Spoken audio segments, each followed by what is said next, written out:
Congratulations on the win, in case you didn't hear me say it the first time. But two-part question. One is if you could just talk a little bit about Pedro de la Vega's performance today, and if you could give an update on Jordan Morris's condition. Well, Pedro was obviously very good.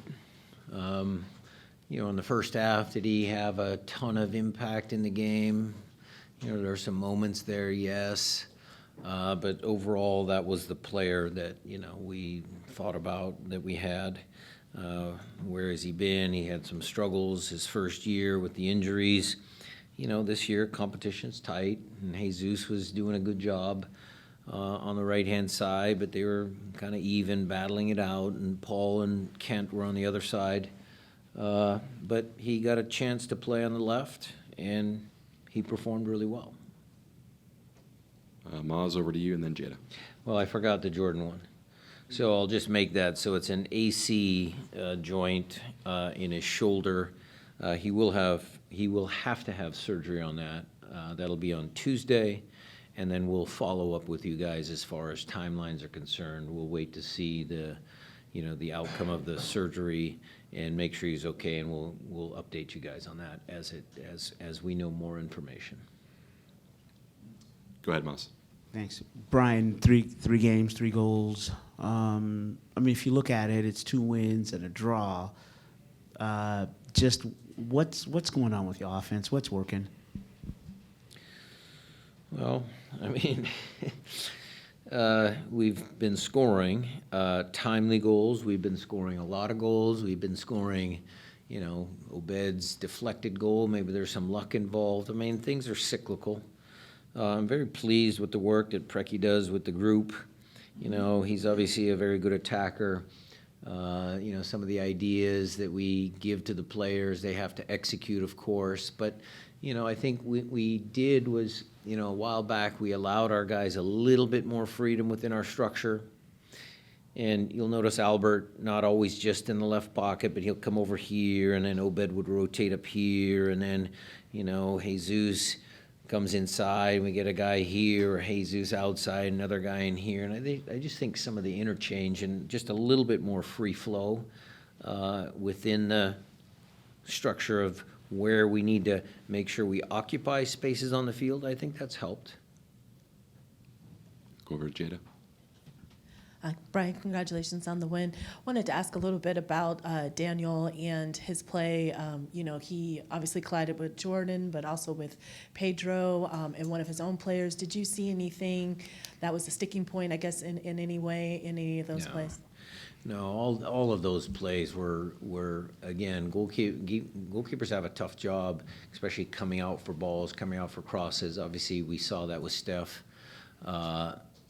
Stuff like that happens in our sport. I don't think it was a nefarious tackle on Jordan. I don't think so. He's coming for the ball.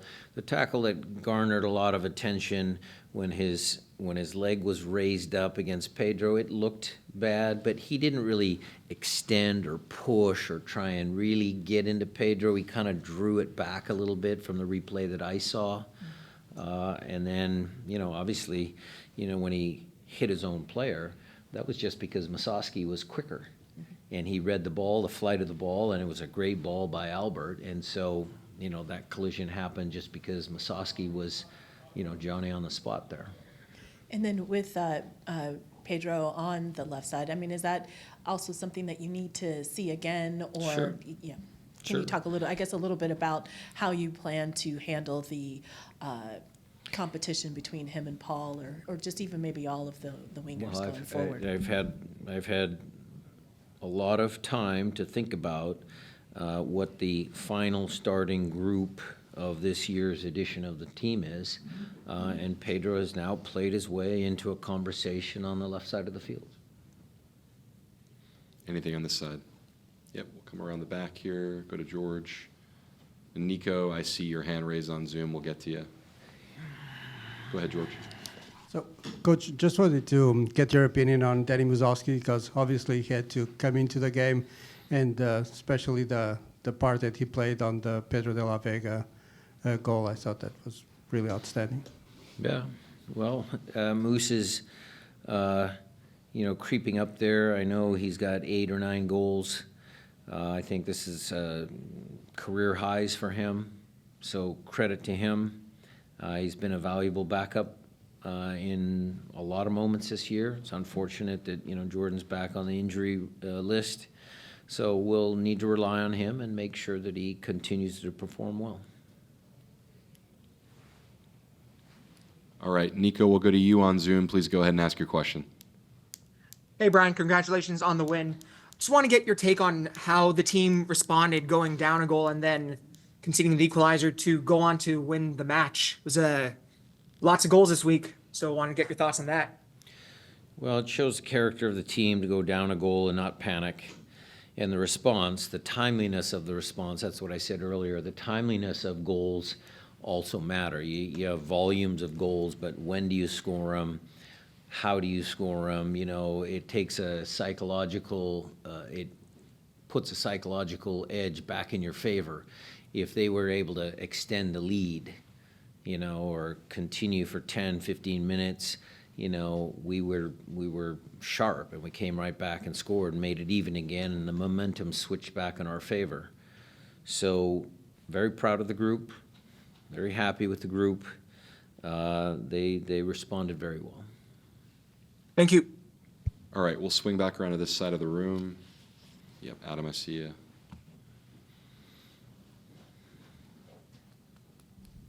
Hi, Brian. Obviously, you've had a lot of shuffling on the back line. You had a very young outside back pairing today with Kalani and Reed. How do you think those two performed in this match on the outside? It was good. Good and bad. Kalani's an exciting player. You see the energy he brings to the squad. I love when he cuts inside and he gets out of things. But there were a couple of plays where he maybe could have done better. It's all seasoning. They got to have more games, more experience. Reed was the same. It's that last play, if he, going in the weeds here a little bit, but the young players need to learn these certain things. So Reed had a chance. If he wanted to foul someone, he could have fouled him at midfield, stop the play, but, he doesn't foul him there. He lets him turn, go, dribble. He chases him because Reed's a good athlete, and then fouls him on top of the box. So those little things, he's got to do better at. Those are young players that are learning. And look, even Pedro, he's still a young player, and he needs to follow up this performance with another good performance, because the senior players have highs and lows, but they're a little more smooth. Young players have spikes, and that's what they're trying to do, is just trying to even out some of that stuff. Felipe. Thank you, Alex. Coach Brian, congratulations on the win. The history between San Jose and Seattle has been a long history also. And today, the trophy that the team won, what is the meaning for you, that trophy that today, with the win of Seattle Sounders and the celebration with the fans? Well, it is a trophy for the fans, much like the Cascadia Cup. I think it just is a testament to the history of this club and the history of San Jose, because they were in 1974. They're on the West Coast. There's a lot of good players that have been through each franchise. George Best, San Jose. Grant Clark, our team administrator, was there, and some of those days he tells us stories of the earthquakes back in the day. So it's a lot of history, and I was very pleased with Christian sharing the trophy with the fans. I thought it was a great gesture because, again, this club is the connection between the players and the fans, and what Christian did was really good. All right, we'll take a few follow-ups. Maz, I see you. Brian, this is kind of a tactical, a little bit in the weeds. You talked about your players understanding to get in space and you giving them the freedom, but I assert that one thing that's happened is the line-breaking passes from your players to take advantage of that. Would you say that's been a fair evolution of your players and what they see? We have a lot of guys that can do it. Jackson's one of the best in the league. Christian's come into his own since he started playing as a 6. Albert can play Jordan through on through balls and guys. So we break a lot of lines with our passes from different positions on the field. But that's, again, something that we work on in training a lot. We talk about playing in between the lines. We talk about playing central, not just wide. We talk about playing central first and then getting the ball out wide. So It's all there in our training plan. All right, Steve, Reed, one or two from Sports Media Institute. Okay, we'll take two if Brian's okay with it. Of course, Mr. Kelly. Hi. I was just wondering, what does Yamar bring to the team that nobody else does, and were you tempted to keep him in today? Yes. Yeimer brings a lot to the team, and that's a good question because I actually played him longer than he was supposed to. Now, his numbers were down in the first half. He didn't reach all of the metrics, but, it was a decision that I had to make at halftime based on my conversation with Yeimer, and I have to trust senior players, and he said he was okay, so I gave him those 15 minutes extra in the second half. But he's obviously a very important player for us, and I didn't want to risk him getting re-injured, so that's why we had to take him off in this game. You ready? Yeah. Go ahead. So the team seemed a bit slow to make moves and struggled to execute. So what are your thoughts on that, and what was the reasoning behind your substitutions? Well, the reasoning behind substitutions was in this match, Jordan was an obvious one. Yeimer, again, an obvious one. We kept Pedro on there because he was having a good game. A lot of times I subbed the wide guys for freshness. I thought the subs came on and did a good job today, but substitutions are always the thing that a lot of fans talk about and people write about, because sometimes when you make a substitution, it's great. You're a genius, and when you make a substitution and it doesn't work, then, you should fire me. And it's always controversial. So tonight, I thought the subs came on and did a good job. Paul at the end to close the game out. So I thought it was good. Thanks all. We'll leave it there. One more. Nobody asked me about Andrew Thomas. What do you want to say about it? Well, that's a fail, so you guys aren't perfect either. We're gonna. You guys aren't. We're gonna have a do over here. We're gonna pass the mic here to Seattle Times beat reporter Jada Evans, who's gonna ask about this. I did want to ask about Andrew Thomas. Thank you, Jada.